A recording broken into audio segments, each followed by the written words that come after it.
Let me welcome everyone that's online and in the chamber to the 22nd day of September 2020 Weber County Commission. Pleasure having you either online or in the chamber. I'm Commissioner Gage Furr. I'll be chairing this morning.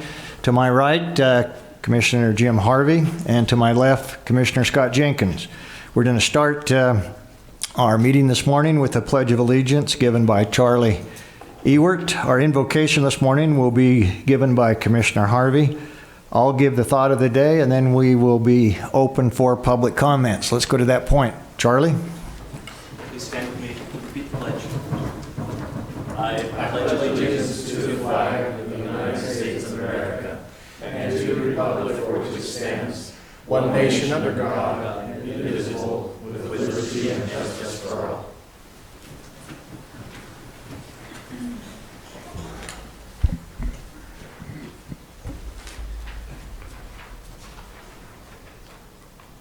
Our Heavenly Father, as we bow our heads today to start this commission meeting, we give Thee thanks for this opportunity, the privilege of living in a free land. We're grateful, Father in heaven, for what we enjoy. We're grateful, Father in heaven, for the coming together that the windstorm brought us and watching people truly care for one another.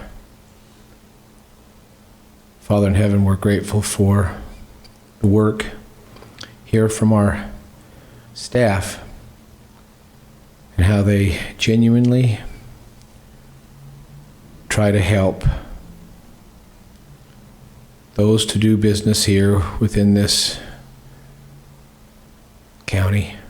We're grateful, Father in heaven, for family. We're grateful for the opportunity to meet together and to go through this process.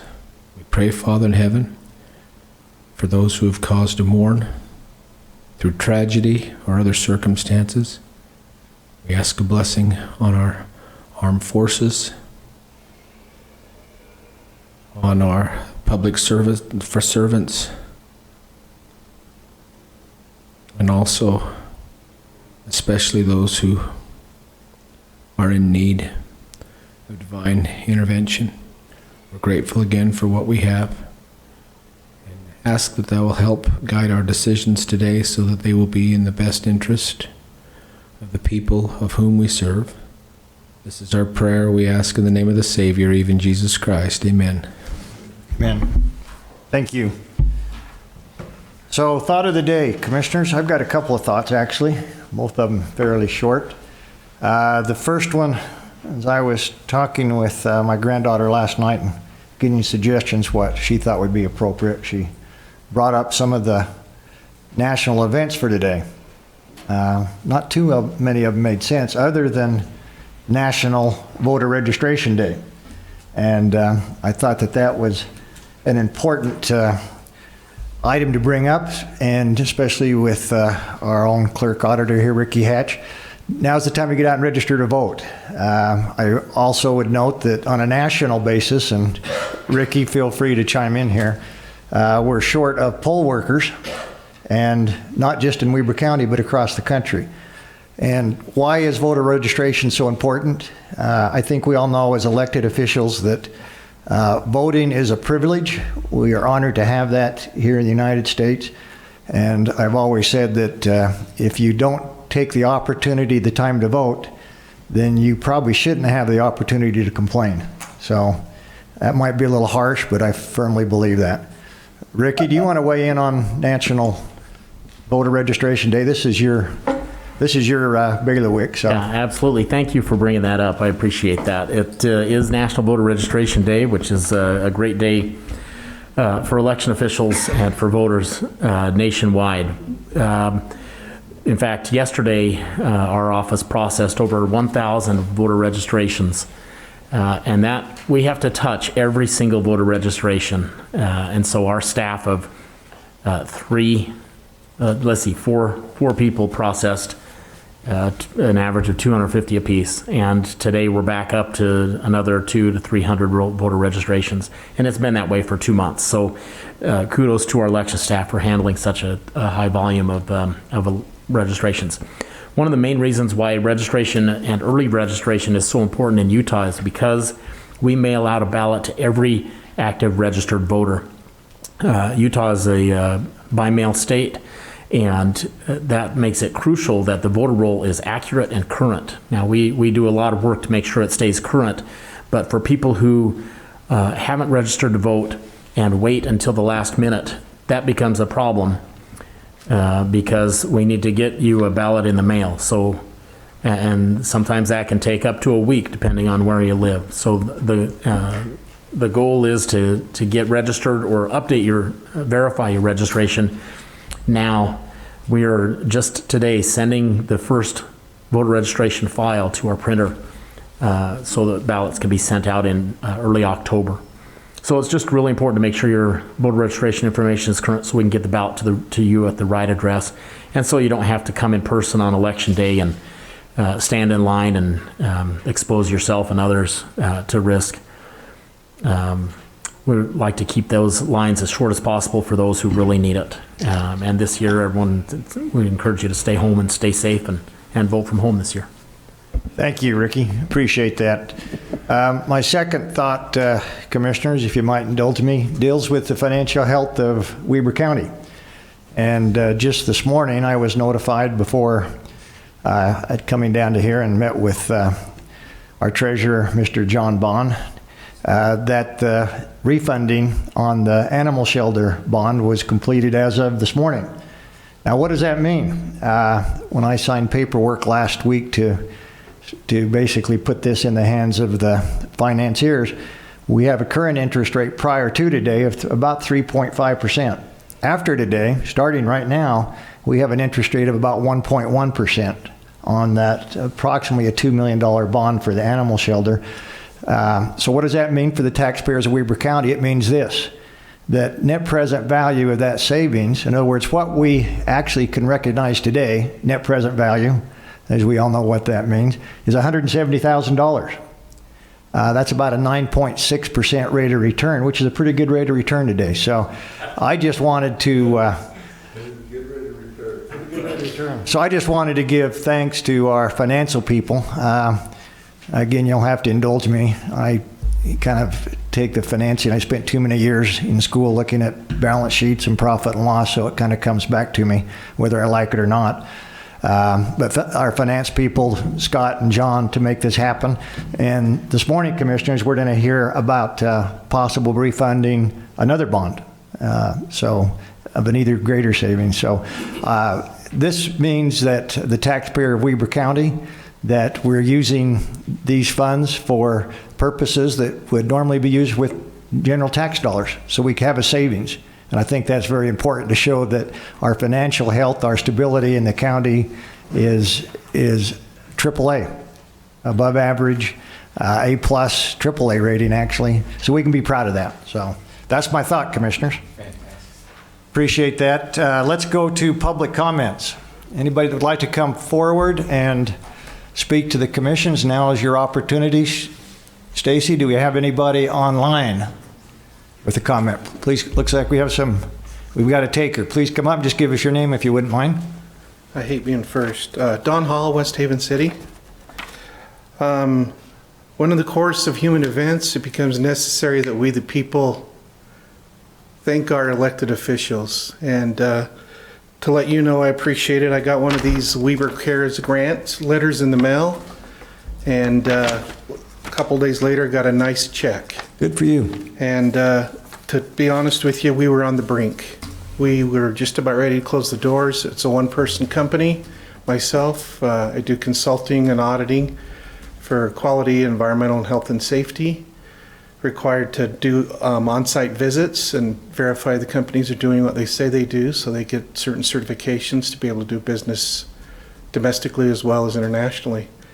And because of the virus restrictions on travel and companies closing their doors or going out of business, put a real bind on my company. And like I said, we were on the brink of having to do something else. And so certainly appreciate that check. Not completely out of the woods yet, but it is helping us to get to where we have a little bit of capital to work with and pay some bills and pay our wages. So I know that maybe this is not something you guys get all the time, to have somebody come up here and give a positive comment, but I certainly appreciate looking at some of your core values here, how they affected me, and just keep up the good work. Thank you very much. Thank you very much. Your company and companies like yours, sir, are the very reason that that we put this program together, and it's very refreshing to hear. We had a lot of emails. We haven't had a lot of personal face-to-face, so we do appreciate that, and people in this room helped stand that program up, and I'm so happy to hear that it helped you. And I know that's helped a number of others. So Yeah, we've been in business for 21 years, and it would have been a shame to have to shut it down. So we appreciate, when I say we, our family, and I'm the one that puts the bread on the table, and so our family appreciates what you've done. And like I said, we're not completely out of the woods yet, but we're much closer to the valley than what we were before. So appreciate it. thank you. Best of luck to you, sir. Thank you, Mr. Hall. Thank Mr. you. Jenkins? We just want to thank you. It's not often you have somebody come thank us, so it's refreshing. Thanks. Thanks again. Anybody else? Stacy? Thanks again, sir, for coming up. I don't see anybody else that's approaching the podium, so we're going to go ahead to our consent agenda, commissioners. So what we'd like to do is do consent items. And I'm going to start with F1, request for approval of warrants 3077 through 3092 and 452783 through 452911 in the amount of $2,929,675.36. 2, request for approval of purchase orders in the amount of $154,780.13. Request for approval of minutes for the meeting held on September 15, 2020. 4, request for approval of new business licenses. 5, request from the Weber County Fleet for approval to surplus 11 vehicles. 6, request from Human Resources for approval of Skillsoft Percipio training contract renewal. And 7, request for approval of retirement incentive window, which would be from January 1st, 2021 through July 1, 2021. Commissioners, comments, questions on the consent items? No questions. Most of the big items that I've noticed were payment through the transportation fund through the WACOG piers. I agree. Commissioner Jenkins, anything? Yeah, I do want to make a comment. Couple of things here. Number one, you'll notice a loader on there from Cat Wheeler, and they came in and took our loader that we had in trade and took this, and even though it shows $88,000 in there, it ended up being just a couple of thousand that we actually paid. So that was a really good deal. This fleet, of course, that's just natural rotation of trucks and vehicles that come through.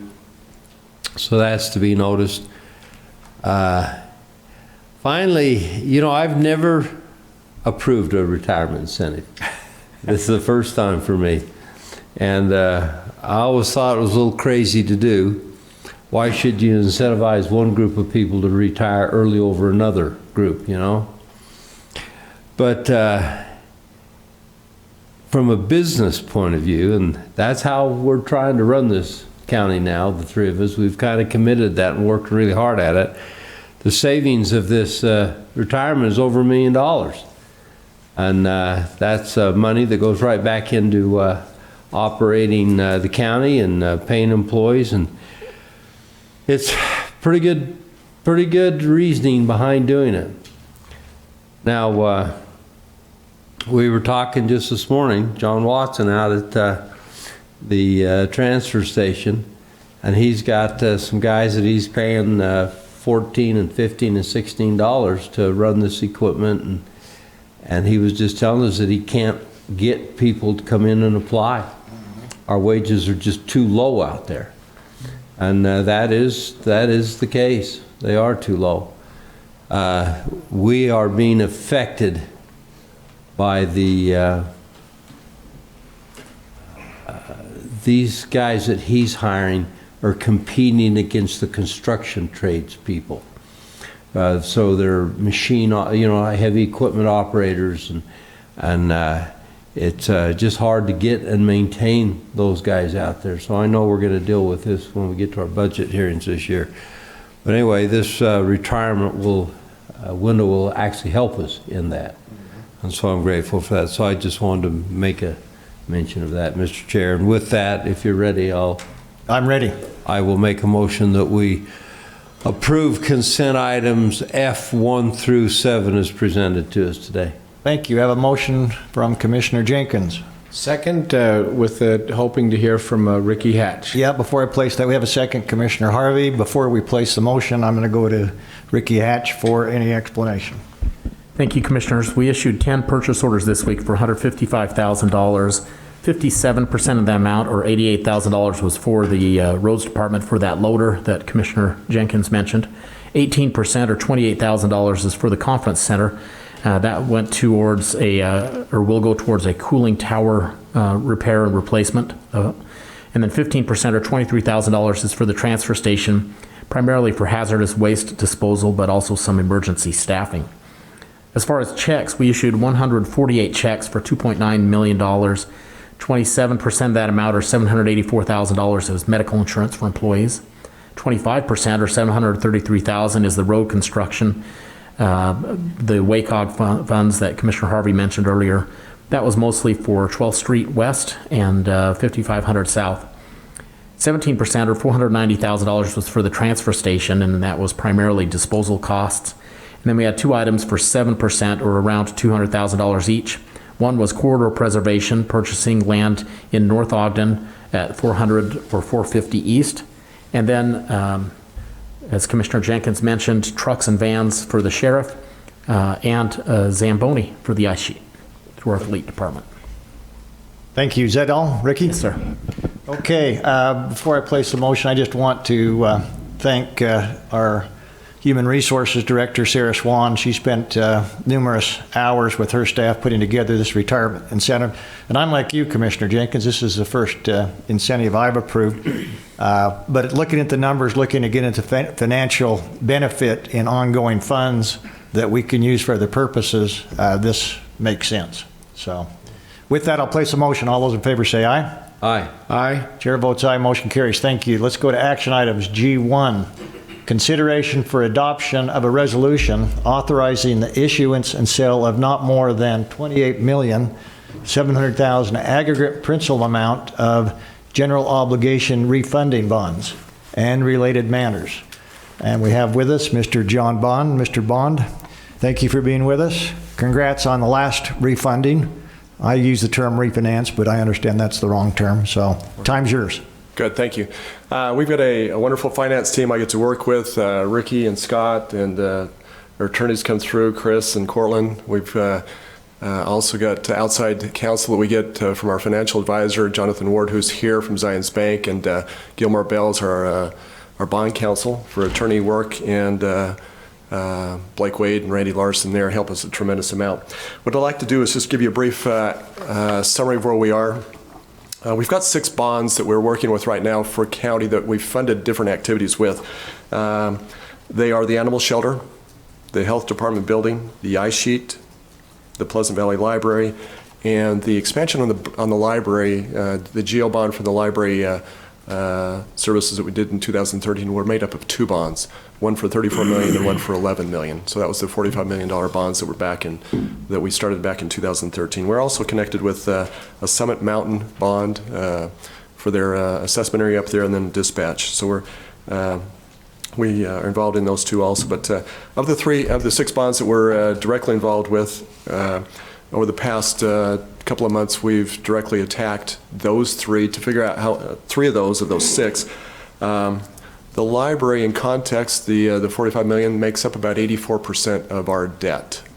So that is where we are right now with our debt structures. The 2 library bonds that we did, the general obligation, are about 84%. We're keying that up in about 2 weeks to go back to Fitch, who is our rating agency that provided us the AAA bond rating. We reaffirmed that this spring. There's a little over 70 counties out of 3,000 in the nation that Fitch has provided a AAA bond rating to on their GO bonds. So in context, we're one of 72 counties out of 3,000 nationwide that have the highest credit rating available. We're going to meet with them in a couple of weeks, and we are working hard to reaffirm that AAA bond rating status again. About a month ago, we came to you and we wanted to, because we have IRS regulations we have to follow, as well as we look at market conditions, we are in a position right now to work on 3 of our bonds. A month ago, we came to you and presented the animal shelter refinance, and we closed that this morning and obtained, as Commissioner Farrar mentioned, a 1.1 interest rate on that this morning because of market conditions and the IRS regulations that allows us to refinance or refund it at this point. Today, in this meeting, we'd like to address 2 other bonds. One is the Pleasant Valley Library bond. One is the first bond on the GO bond for the library that was for $34 million.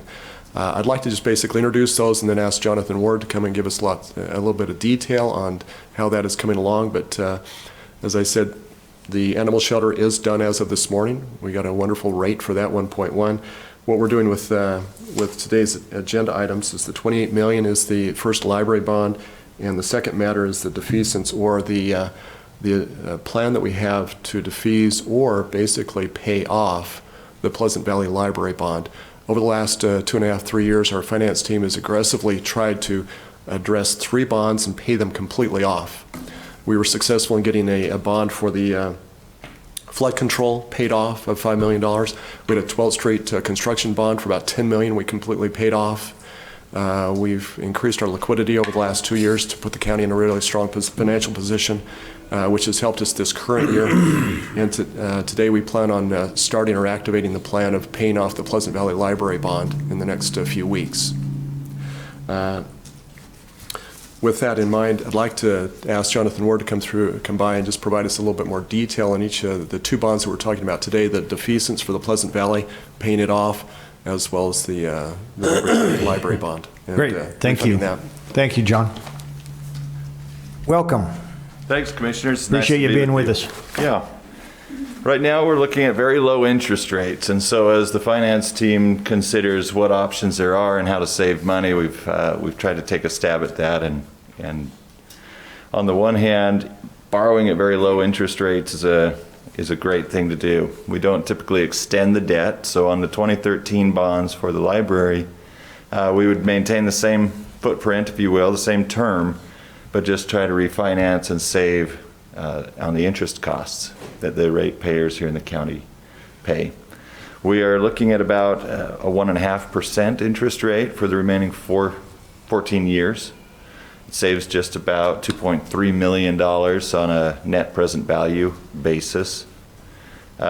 We are at, again, like I said, a very low interest rate environment with a lot of supply coming to market between now and the election.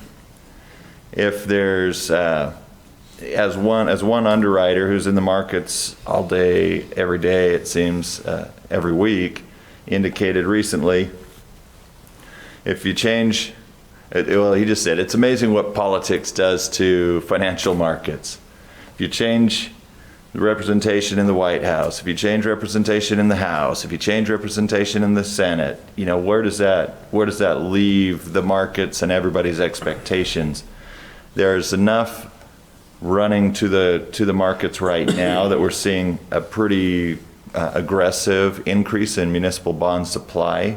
That typically then means interest rates go up unless the demand is there to gobble it up. And it's been a very it's been a really high demand market since about May, as we start to come out of a lot of the COVID lockdown. People start getting involved in the investments again. But we do envision that there will be a huge supply. Right now we're around $13 billion on what's called the 30-day visible supply, meaning what's coming to market. I would not be surprised if that increases closer to 20 billion as we progress towards the election. Our intent is to be in the market on the 29th of October. That's the week before the election. If we can do it a week ahead of that, we'll try to do that as well. It's probably not practical given the amount of work rating agencies have to do and what they're seeing on their side, and we have to wait until all those pieces can fall into place before we actually get into the market. But that's sort of where we stand on that one. The bad thing about really low interest rates is that when the county has cash, it's not earning very much. And when you want to defease some of the bonds outstanding, the 2014 B bonds, it's going to sit in an interest-bearing escrow for the remainder of those bonds that while they're outstanding. You'll pay them off technically and legally. They'll be escrowed and they'll be done. But we won't be able to earn a whole lot of interest in that escrow because interest rates are so low. So there's the other side of the coin, but it's nice to get out of debt. It's nice to manage your debt. The county's done a phenomenal job maintaining very solid debt ratios, and as Mr. Bond indicated, having one of the AAA ratings that Fitch gives out across the country is real kudos to you as a county. Any questions on that? Yeah, one question, just so I understand. So the Pleasant Valley Library, even though that won't be paid off as we place that money in escrow, in terms of our balance sheet, it's paid off. It's done. So as anybody looks at the financial standing of the county, that bond does not show because the funds are in escrow, therefore it's wiped off the books. Exactly correct. Okay, thank you. Other questions, commissioners? So, may I? Go ahead. So the savings then that are projected are real savings? On the refinancing, absolutely. Yes. Yep, 2.3 million is where we're at right now on a net present value basis after costs, after setting up an interest-bearing escrow. Right. Yes. That's pretty doggone good. Good. So it's good. John, you've done a good job here. Thank you for being aware of this. This is exactly the type of things, we have great people here in the county. We have great people that work in a variety of different departments of the county that really care. None of this was self-serving for any of them. They did it because it was the right thing to do, and they did well by the people to whom they serve. And I commend you, all of you that were involved in this, from you, Mr. Bond especially, who headed it up, Mr. Park, Mr. Hatch, our legal team. You guys have done a wonderful job here. This is a big deal. It's a huge deal, and appreciate you taking advantage of it. Thank you. Thank you. Anything else? Thank you for that report. Mr. Bond, back to you. Any final comments before we take action? Well, thank the commissioners for being involved as you are so much, and thank you for your support. Thank you. We're ready to petition you and see if you would consider accepting both of these resolutions. One for the Pleasant Valley Library to defease it, basically pay it off, and the other one is to start the process of refunding or refinancing the first bond in the library series. Right. Yep. And we're going to handle them in the exact opposite. So we'll handle G1 first, which is Resolution 29, Commissioners. So with that, I'm ready to entertain a motion. Mr. Chair, I'd make a motion that we approve item G1 on our action list, which is Resolution 29 for the issuance and sale of a general obligation bonds not to exceed $28,700,000. Thank you very much for that. We have a motion from Commissioner Jenkins Second. and a second from Commissioner Harvey. That's Resolution 29. That's a Commissioner- roll call vote. Sorry. Commissioner Jenkins, Proud to say aye. Commissioner Harvey, Aye. and Chair Four. Aye, thank you. It's approved. Let's go to G2. We've already had the explanation on that unless there's any additional questions from the commissioners. That would be Resolution 30.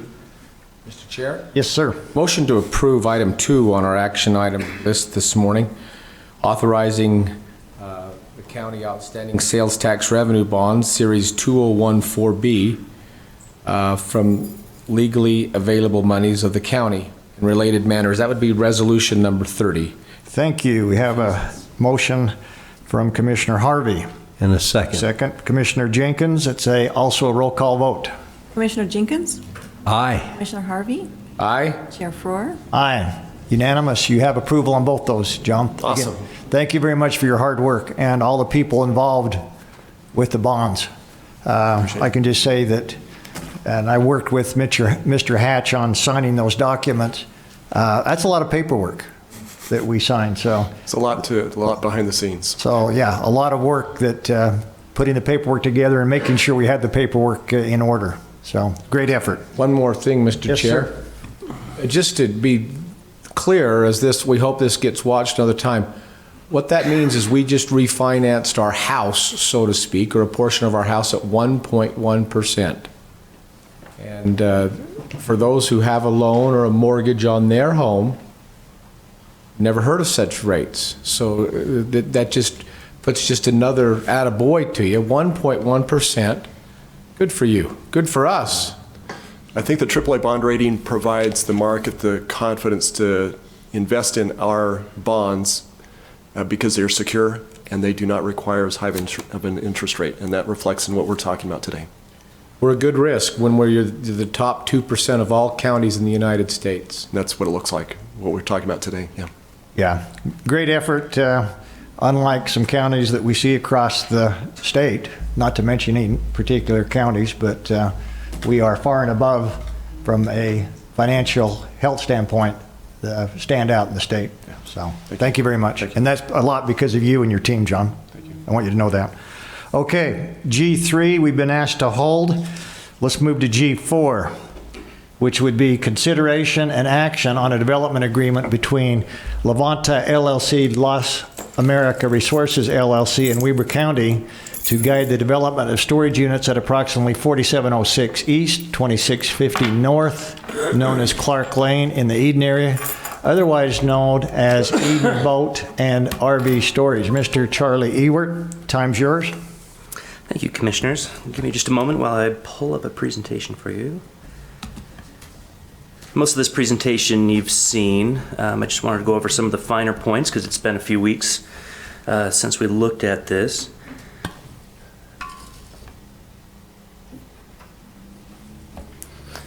Okay, so what you have before you is a rezone with the development agreement for a storage facility in the Eden area. You've seen the facility site.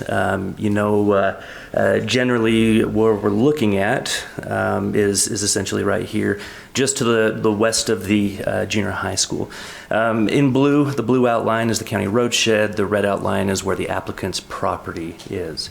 As we were looking at the applicant's property, our original idea was to see if we could advocate for a rezone to the MV1 zone, which allows for storage units as a permitted use.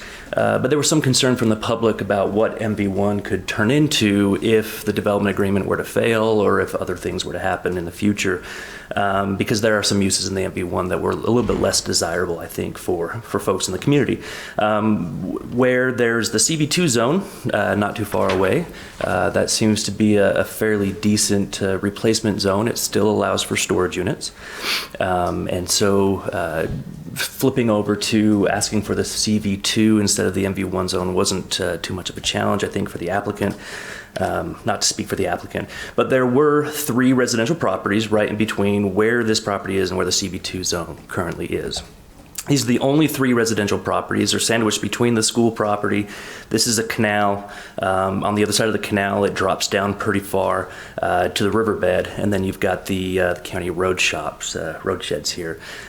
For quite a while, we've had some concern from those 3 property owners about the activities happening at the road shed because it's very much a manufacturing or industrial style of use.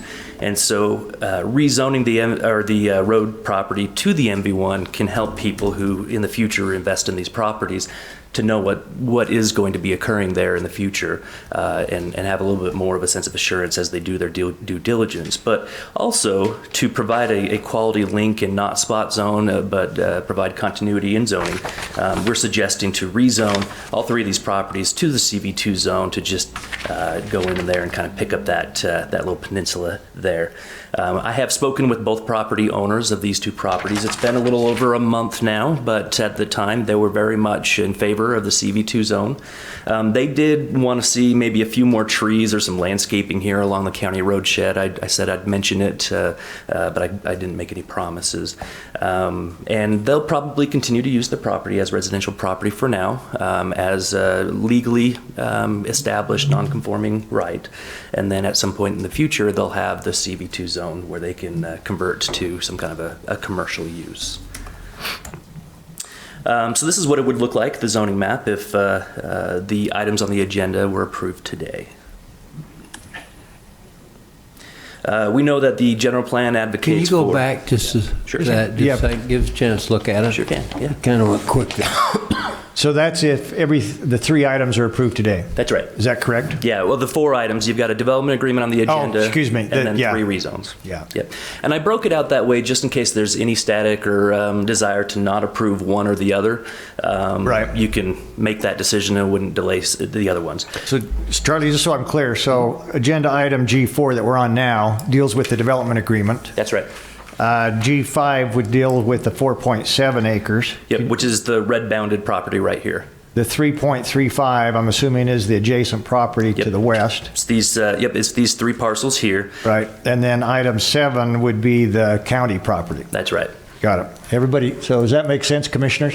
It does. The question I have here, Mr. Chair, is we talked at one time about making that county property a CV2, just because it made it a little more uniform, and I was of the opinion, and I could be getting this wrong, it's been a while since we talked, that the neighbors were a little more in favor of that, so that we took the heavy manufacturing out of there.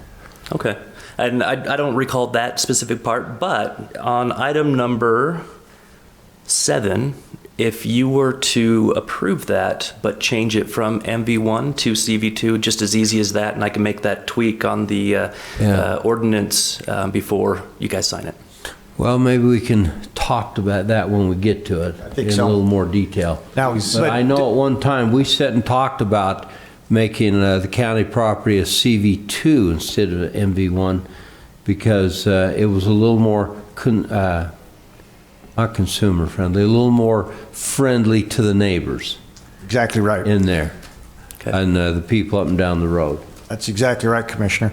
Now, my only question with that, it's currently an AV3 zone, but it's really being utilized as an MV1. Right. And so if we took that to a CV2, are we in conflict with our own zoning by doing a CV2? Now, just to be perfectly clear, as Commissioner Jenkins mentioned, we talked about a CV2 and looking at the possibility of relocating our sheds department because of the dust, et cetera, to a possible other location. Yeah. Again, something planning for the future. Yeah, I think it's a valuable consideration, especially considering what could happen here. If we are going to move the sheds department, I think CV2 would be a little bit better for the property. Where right now the county road shed as a county storage facility is allowed in the AV3 zone, a public storage facility is allowed, it is legally established. So if you were to rezone it, it would fall under the grandfathering rights, just like the residences across the street would fall under that. If there's any concern about it operating in the same way moving forward in the CV2 zone, we could certainly get into the CV2 chapter and just make it clear that that is allowed as long as it's operated by a public entity. Got it. Thank you for that clarification. You bet. Additional questions for Charlie? I'd have one, Mr. Chair. Charlie, I know the answer to the question, but I want you to say it, please. Okay. If you'll go back to the presentation map. Thank you. In the proposed rezoned area, CV2, which is listed on top in red, I believe, as a colorblind person, that was my best stab at it. It's true. I think you described it as the term red. It is reddish. Is there any way possible that the applicant could change his mind and decide he's not going to put storage sheds there or something else and put in a gravel pit there? No. No. Excuse me? No, it's not possible. That's all I wanted to make sure. In fact, making sure that everybody understands how that works. The development agreement is key here. What the development agreement does is it sets both expirations and terminations. At any point, if the applicant is in default of the agreement automatically terminates, which we wrote a clause in there that says all of the rights that were there under the AB3 zone then would be restored, and the rights that were authorized under the CV2 zone would be removed if there was a default or if it were to expire or any of those things. So the way this is intended to work, it gives them 10 years to build out their project, which they're fine with. They've got the financing and they're ready to go right away. Gives them 10 years to build the project out, and at the end of that period of time, or at the end of construction, whichever comes first, the agreement terminates. All the rights from the AB3 zone would then be restored, but anything that they've established, buildings on the ground, any uses they've established would then be allowed to continue on legally in the form that they are. Now, they can come back at that time and they could say, Commissioners, this agreement is about to expire. We're about to revert back to the AB3 zone. 10 years from now. Yep, we are fully built out, but we'd like more rights, or we'd like to do something different, or we know that we've adopted maybe some new general plan, we want to do something alternative, or we just want to keep the CV2 zone applied to the property. They could certainly do that, and you guys can tweak that agreement at that time, but they can't unilaterally do anything, change the use or anything like that, except for changing it back to the AB3 zone. Mr. Chair? Yes, sir. One more question, Charlie. I really love trails, and I love what the people with the trails have done, especially with the Pineview Loop and Wolf Creek and everything else. This, I want to make sure that there's a beautiful potential pathway there. When the presenter came, or the applicant came here the last time that the presentation was made, we talked about making sure that there was in the development agreement some property held out for a prospective trail if it were to be developed on that side of that riverbed. Is that in the development agreement? It is. It's one of the first things that they're going to be responsible for doing, is identifying with the county where that trail right-of-way should go. And we've established that it should be a 10-foot wide trail with 1-foot shoulder, so we're looking at about a 12-foot easement. And my anticipation is that we'll work with the applicant very soon, before the snow flies this year, to kind of go walk the property, figure out where this is going to be. It will be inside of the floodplain area, and so we'll take the engineers with us and try and figure out exactly how that needs to be configured or aligned in order to get the right configuration. Their only concern was that they didn't want that trail to be on the inside of their storage unit fence. And so their fence will just run right there at the western edge of their perimeter, and then we'll have from that fence to the river to figure out where we're going to put the trail. We have that situation that exists at a lot of places on our trails, don't we? We do.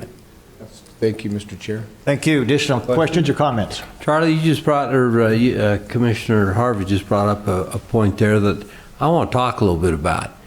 A 10-foot right-of-way with 1-foot shoulders. Mm-hmm.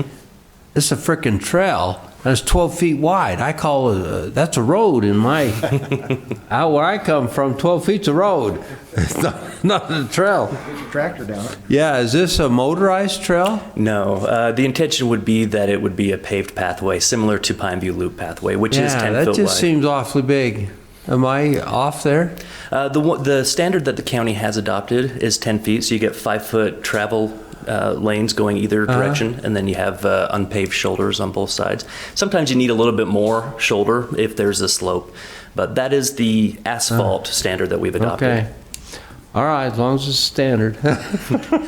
I really struggle. This ends up being in my mind so much, and I realize that everybody's agreed to this, so I don't want to make too big of a deal of it, but it almost ends up being a taking. And you understand that, Commissioner. I understand that very clearly. In that industry. Sometimes I struggle with, as much as we've seen trails be a benefit to the valley, I still struggle with the idea that we kind of hold a gun to people's heads to make sure that they conform, so. And but commissioners I'll to- bite my tongue. In an attempt to waylay that concern, this is a voluntary agreement. They have Right. volunteered to do this. I mean, they know that they're getting CV2 zoning. They know they're getting the development that they want, and so they wanted to give back to the community, and this is the way that they did so. Understand that it's voluntary, but it's voluntary or don't do it. That's right. All right. Thank you very much, Charlie. I appreciate it. Thank you for that, Charlie. Additional questions or comment, commissioners? So we are dealing, is that conclude your presentation, I had Charlie? a couple more slides, but I did want to point out that we are asking for some architectural standards. You'll see them on Right. the last couple of pages in the development agreement. And then finally, I just wanted to make sure it was clear, we had these 4 different decisions on the agenda as we have discussed them, and then ultimately the different decisions that are available to you today. Thank you for that. I actually took some time last night, more time than I anticipated, reading that development agreement, and I can say it's very thorough. I think that the county, at least in my opinion, from a real estate perspective, is very much protected. I think the citizens in the valley will be happy with that development agreement, knowing that the architectural standards, some that you just pointed out, will be adhered to. And more than anything, it's conforming. One thing that makes sense, I brought up to Mr. Grover before, is that consistent planning and zoning should be consistent. You shouldn't jump from an MV1 to an AV3 when you have surrounding uses that are commercial or manufacturing. This allows us to do it. Right. It makes no sense that somebody next to a commercial or manufacturing is going to go ahead and put in multi-million-dollar homes. So let's be realistic about it. Let's zone for the use of the ground. Let's make sure that the property owners have the right to decide what they want to see happen on that property. So, Very good. So let's talk about the development agreement. If Well, hold on. Can we go back to those, the picture you had, that right there? You know, for the area up there and what has been developed up there and what is kind of continuing to be developed, I like these a lot. And if the developers agreed to this kind of a style, if I was one of those homes next to this and I was living there, I would be very happy with this. I'd be happy to have development that looked this way. It's down over the hill, the brow of the hill there, so it can't be readily seen. It's going to be, I think this is going to be a wonderful development. I just tell you, now that's my opinion. And they say, whenever you do this kind of stuff, they say, well, would you live next to it? And my answer is yes. If I had to live next to those, in those 2 homes next to it, I'd be very proud to live next to something that looked this good. Good. Yeah, absolutely. I'd only hope that we'd adopted this 10 or 15 years ago to take some of our storage units we have on our main thoroughfares that don't look anything like this, that we have compounded problems with 25-year-old RV sitting out as people come into our area. So this is a move in the right direction. You'll see more of this coming down the pipeline over the next couple of months as well. You know, understanding, especially where this is agreed to by the developer, I think we all understand that, you know, our prime thoroughfares are there for other than storage units. And unfortunately, we haven't seen that, at least in the Huntsville area. So anyway, enough said on that. Commissioners, further comments, questions? If not, I entertain a motion. I'd make a motion, Mr. Chair, that we approve item G5, which is the... G4 or G5? G4 is a development agreement.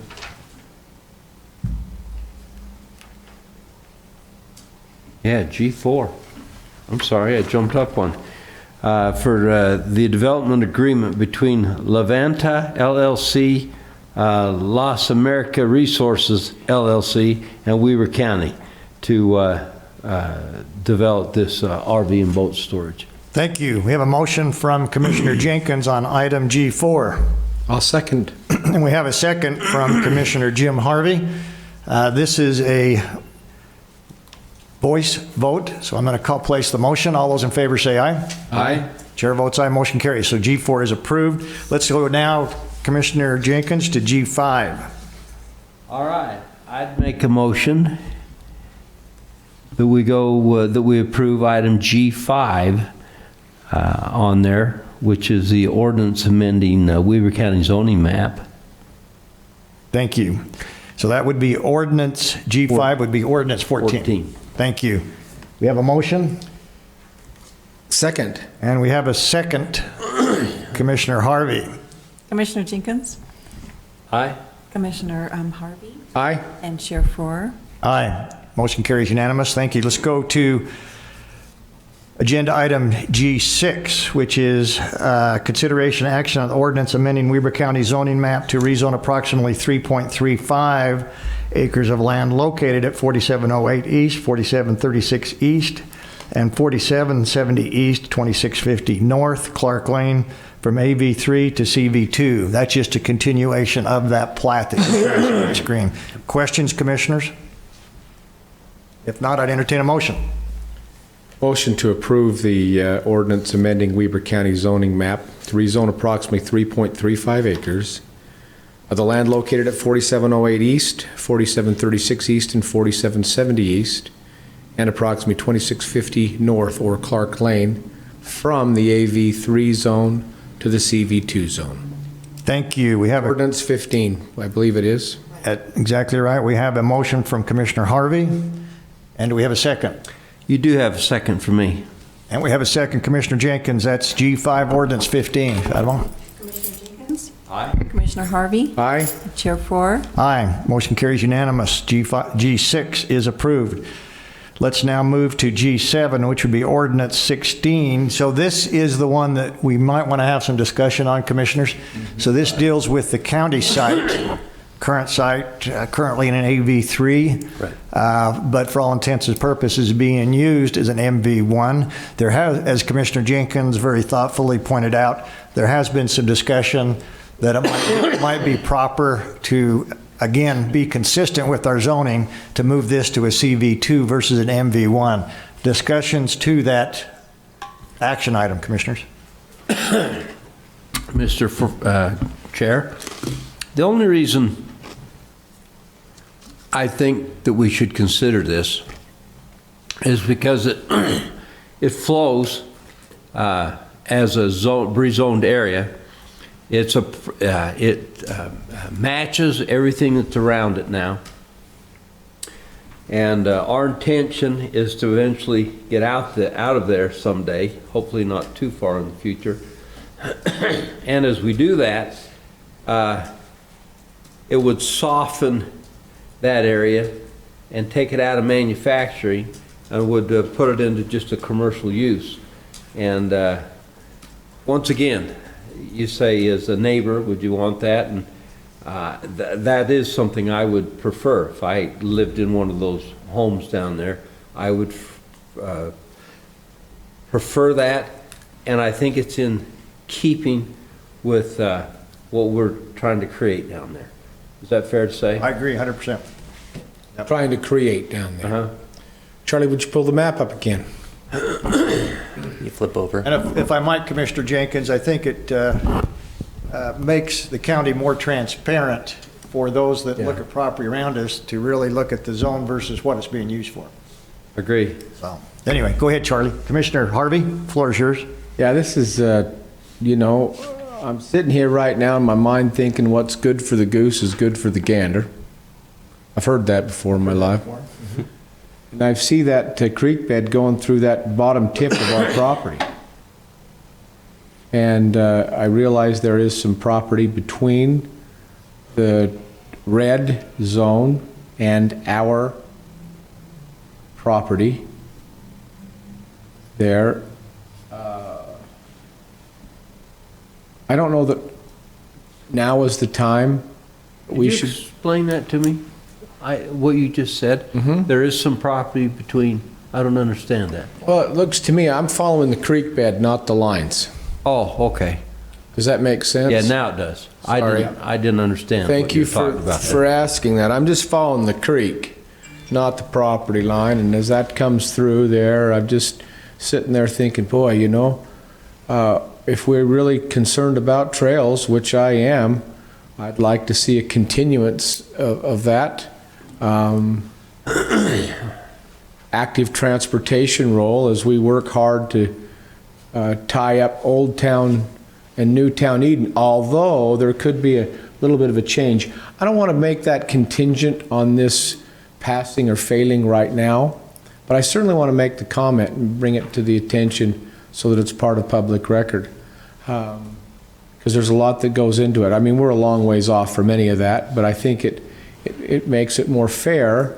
It lightens that load, and then I think as a position of responsibility, what we're doing up there, Sean, I'll ask you, is what we're doing up there, will that be compliant with that CV2 zone, or are we grandfathered in? Those are my questions.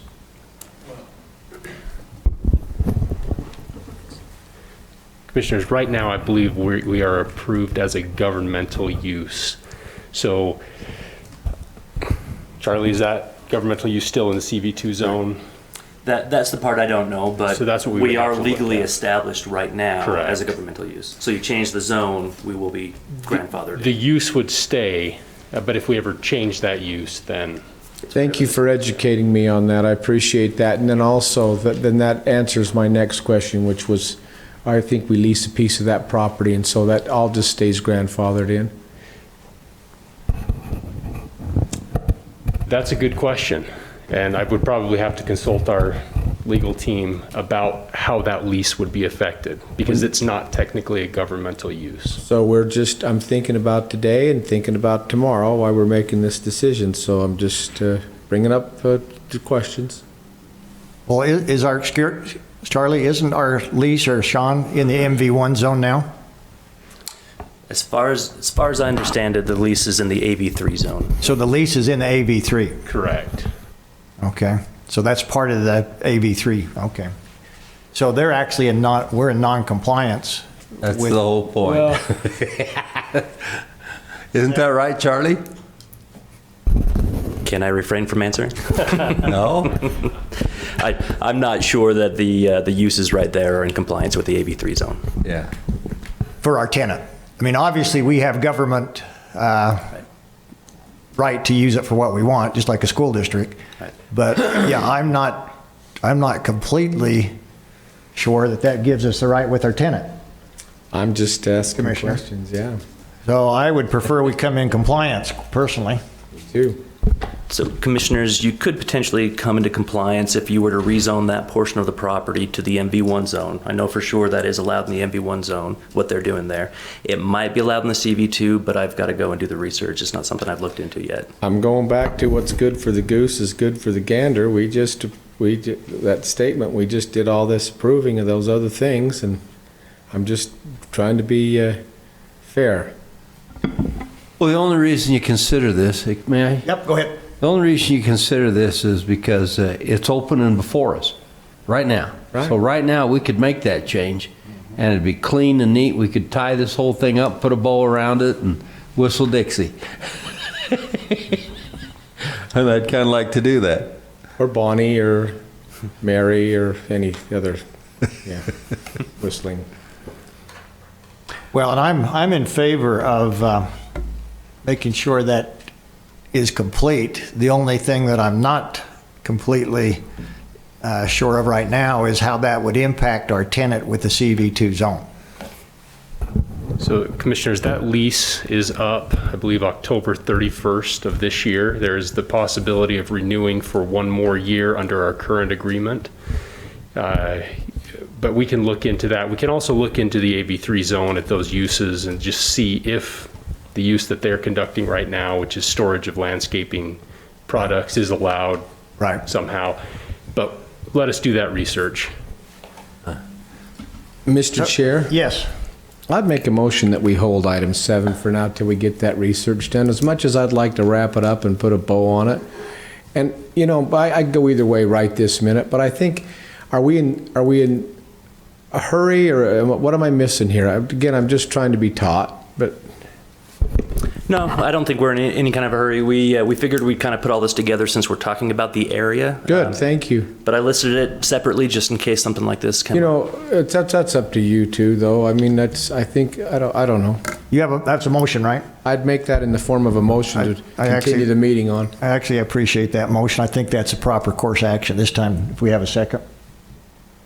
I want to speak to that. Go ahead. Charlie, how long would it take you to go up and look that up? I can have an answer for you guys by the end of the day, I think. It just depends on How what's about in in the 5 lease. minutes?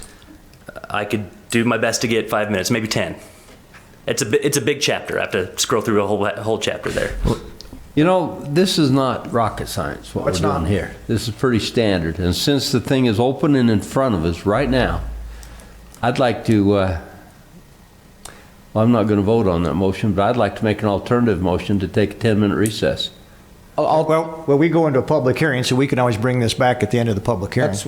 Listen, let make this easier. I'll rescind my motion if you'll allow me to replace it. Go ahead. Mr. Chair, I'll make a motion that we hold item 7 until after our public hearing and then hear it again immediately following today's public hearing based on the information that Mr. Ebert gives us. Thank you. So the motion is to move agenda item G7 from its current position to H after the public hearing and discuss it at that point in time. If that gives Mr. Ebert a chance to give us some additional information. It should give me enough time. I'll let you know by the end of the meeting if it doesn't. I'd like to put a little pressure on him. That's Okay, we have that motion. We have a second. You do for that, yes. All right, we have a motion from, or a second, excuse me, from Commissioner Jenkins. All those in favor? Aye. Aye? Chair votes aye. That has been put on hold till time certain, whenever that is, after our public hearing. So with that, Commissioners, I would entertain a motion to adjourn our public meeting and go into a public hearing. So move? Second. All those in favor say aye. Aye. Aye. Do we need to go to roll call on that public hearing, Fatima? Thank you. So we are now in, we took a vote on that, right? All right. So with that, I'm going to entertain a motion to saunter for 5 minutes. Saunter, a second for sauntering. Okay, I'm going to second that. We're going to saunter under house rules for 5 minutes. I love that. We took a motion to go from a public meeting to public hearing. So with that, for those listening online, this public hearing is to consider and take action on a proposal to amend the following sections of Weber County Code, which would be sections 102-1-5 and 102-5 regarding rezoning procedures and legislative amendments. This proposal will also create a new chapter regarding development agreements, which would be ZTA 2018-05. Mr. Steve Burton, thank you. Thank you for your patience. The time's yours. Hello. Good morning, Commissioners. Your planning staff has prepared an ordinance that amends the county's rezoning procedures. This is a county-initiated ordinance. You may remember towards the end of last year there was a rezone where the Planning Commission had a unanimous decision to deny the rezone. Under our existing rezoning procedures, if the Planning Commission is unanimous in its decision on a legislative item such as a rezone, then it takes a unanimous decision of the County Commission to overturn that decision. As you're all aware, that isn't really in line with what state code says regarding county commission, which has the full legislative authority for a county. So that's the main reason for this change, is we're getting rid of that section that gives the planning commission some legislative authority. There are a few other small changes. We're clarifying a few sentences that weren't exactly clear. We're eliminating some redundancies.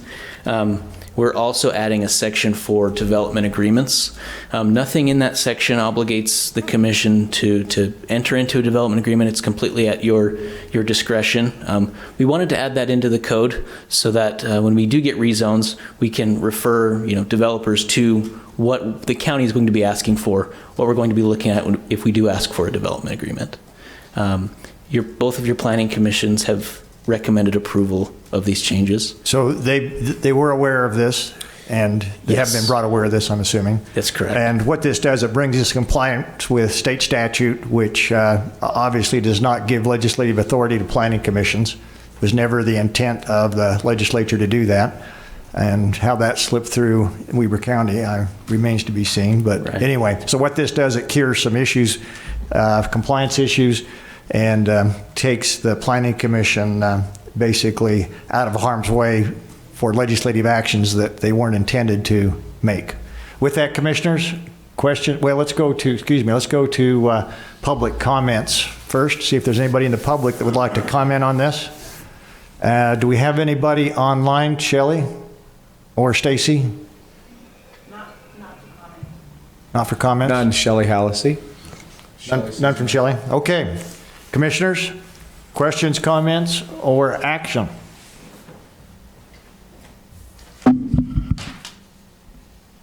Commissioner Jenkins? No comment. I'm ready for action, but we generally go out of the public hearing to do that, right?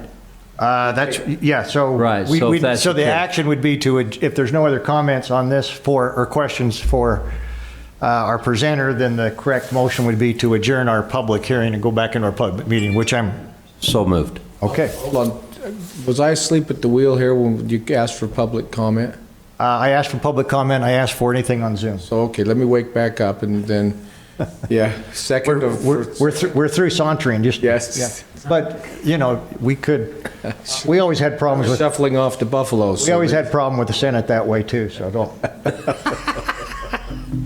don't think you're lying. Okay, thank you for that. All right, so we do have a motion, I believe, from Commissioner Jenkins. right. And we have a second to adjourn our public hearing and reconvene as a public meeting. And all those in favor? Aye. Aye. Chair votes aye. We're now in a public meeting. Now we can take action on our public hearing, which was the proposal to amend the sections of code just described. Mr. Chair. Yes, sir. I would make a motion that we approve the amendment to Weber County Code 102-1-5 and 102-5 as presented to us today in our agreement ZTA 2018-05. Thank you for that. We have a motion, Commissioner Jenkins. Second. And we have a second by Commissioner Harvey. Any other discussion? Seeing none, all those in favor? Hold on. Oh, this is a roll call. Did I get that right? They're looking at me like I missed that. The file number for planning purposes, I believe, is 2018-05. But I think Fatima probably has the ordinance number for you. Yes, it's 16. Okay, this would be ordinance 16. Yes. Go ahead. Okay, Commissioner Jenkins, Aye? Commissioner Harvey. Aye. Chair Farrar. Aye. Motion carries unanimous. Thank you. Let's go now to our revised. Hold on. That's not correct, what we did. That ordinance 16, that was a rezone. And that's not what the public hearing we just did. That's the one we held, isn't it? The one we held that one, that would have been 16. Yeah, this is actually H5, ordinance 17. But we held that other one until Charlie comes up. So just for clarification, this next action will be ordinance 17. So what we did is we basically We switched them. switched them. So Okay, we well, take it. the reason I said that, Fatima, is it says right there, 102-5. Because I didn't know you guys were going to be Yeah, switching. okay. So we're just taking the ordinance in All order right. versus the agenda. I try to stay on top of this, that's why I called. Thank you for that clarification. So moving now to our revised We didn't agenda. vote. We didn't vote. Yep, she just called for the vote, right? Yeah, but I stopped it, didn't I? I think you did. Yeah, I Okay, stopped so it. let's, So it was I think I, then you said I, then hold on. So I think just maybe call for that Call vote again. again. let's do that again, just so we're clear. All right, Commissioner Jenkins. This will Aye. be ordinance 16. Yeah, Okay. aye. Commissioner Harvey. Aye. And Chair Farrar. Aye. So that go. does carry unanimously. Now we'll go to our revised agenda, which will be dealing with that would be G7, consideration action on an ordinance amending the Weber County zoning map to rezone 5.24 acres of land located approximately 4735 East, 2650 North Clark Lane from AV3 to MV1. We asked Charlie to research that and come back to us with the answer. Charlie? Hi, Commissioners. Thank you for the time to look into that, and sorry for the confusion. We did actually talk with legal, and we consulted with the code and each other. We do believe that because the county is allowed in the AV3 zone to have a public storage facility, the county has the ability to lease out its right of storage to others. And so we have done that. We've leased out that right to storage to another. And so there would be that grandfathered right if the whole thing was rezoned to the CV2 zone. There is a little bit more research that we're going to do into that just to make sure we're 100% on legal footing. But after consulting with Mr. Crockett, we're comfortable with moving forward with the rezone if you guys want to do that. And if it turns out that in a very slim chance there is risk legally, we'll come back and ask for a recall vote next week. So this is kind of Hopefully that won't a downzoning, then, isn't it? It would be an upzone from AV3 to CV2, but it's not the upzone from AV3 to MV1. And with that CV2, just making sure there's no possibility of anybody coming in, buying that from us and putting a gravel pit there. No, not under the CV2 zone. MV1 it would be. Love covering that topic. But it's always nice to hear that coming from you, and you know, that's, I think that's responsible. Thank you for that Mr. Chair. clarification, Commissioner. So the issue ahead would be agenda item G7, but would be ordinance number 17 is what we're dealing with, Commissioner. So actions, comments? I'm ready to. Go ahead, Commissioner Jenkins. I would make a motion then that we rezone 5.4 acres, 5.24 acres on Clark Lane at approximately 4735 East, 2650 North from AV3 to CV2. And this is the county property which we own and which we lease, both pieces. And that makes that zoning in there consistent. It gives the people who owns the properties adjacent to us stability on what they know they're going to be getting. And I feel really good about that. So I'd make that motion. Thank you for that motion from Commissioner Jenkins.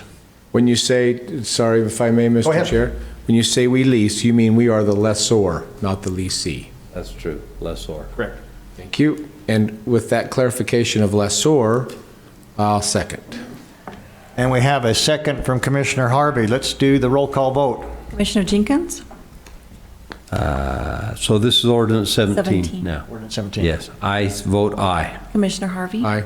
And Chair Four? Aye. Motion carries unanimous. Thank you very much. Thanks, Charlie. Thank you very much. That was a work in progress, but we got through it. So, and I think that was the proper decision to make, quite frankly, to the CV2. Okay, gentlemen, we are now at a part of our agenda In a hurry. for commissioner comments. Open for comments. You know, if I may, just quickly, you know, I spent some time this last Saturday morning with Washington Terrace City. In as much as last week we were with South Ogden and Riverdale, or South Ogden and Upper Uinta, with Washington Terrace. For the most part, the guys had their spirits were high, but they were still hauling material in like crazy. The material that's the site is 2 or 3 football fields full of debris that's 14, 15, 16 feet high. It's just tremendous, and it's still not done. As I drive there through the south, early this morning I took a drive through the terrace, and there's still a lot to do. So I encourage citizenry, if you feel so inclined, to give of yourself.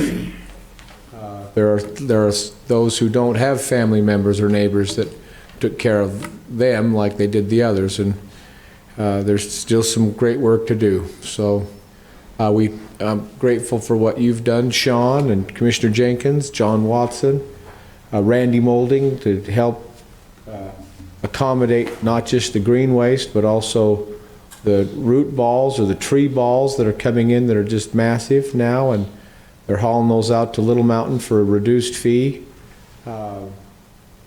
Big deal. And also this morning, it's amazing what you learn when you drive around in the in the morning. And power crews and a lot of guys were dispatched all over the road, still hauling poles and getting people up and substantiated through the county. So I'm just grateful for all the work that's gone on. Thank you, Mr. Chair. Thank you. So question I have, maybe you know this, maybe Sean does. Do we have power restored? I haven't had a conversation with Mr. Steve Rush lately. Do we have power restored 100%, or are we still? Do you know, Sean? Last I heard, there may have been a few pockets out, but 99% Okay. was restored. That's good to hear. Okay. Thank you. Thank you, Commissioner. Great job, by the way, in helping those communities. It's great. Appreciate it. Commissioner Jenkins, comments? So the other day, I'm standing at the sink, and my wife says, "Look at that right there. Go by." And it was a big Dodge truck with a Cummins engine in it, and a fifth-wheel trailer behind it.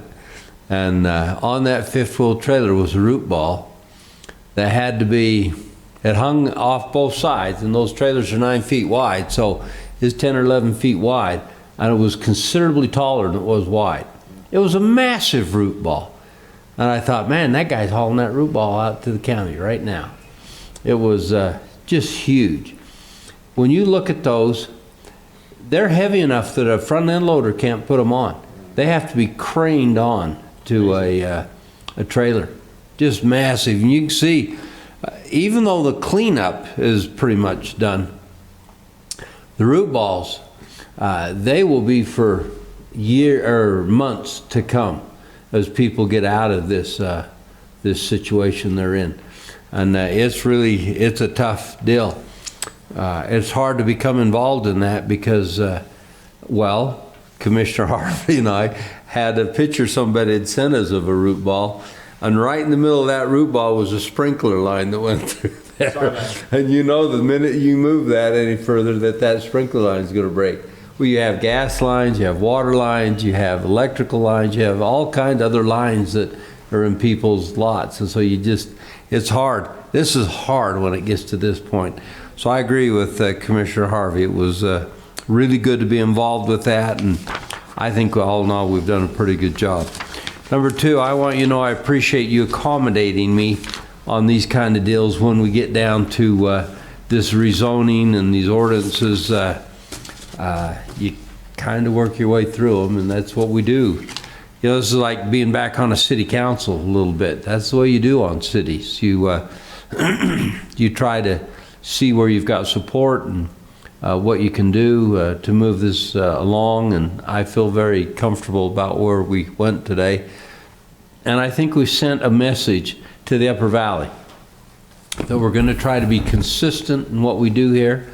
We're going to try to allow people their freedoms to use their properties within the zones that they're in freely, and do the very best we can to help their private property rights. So I appreciate both of you working with us on that.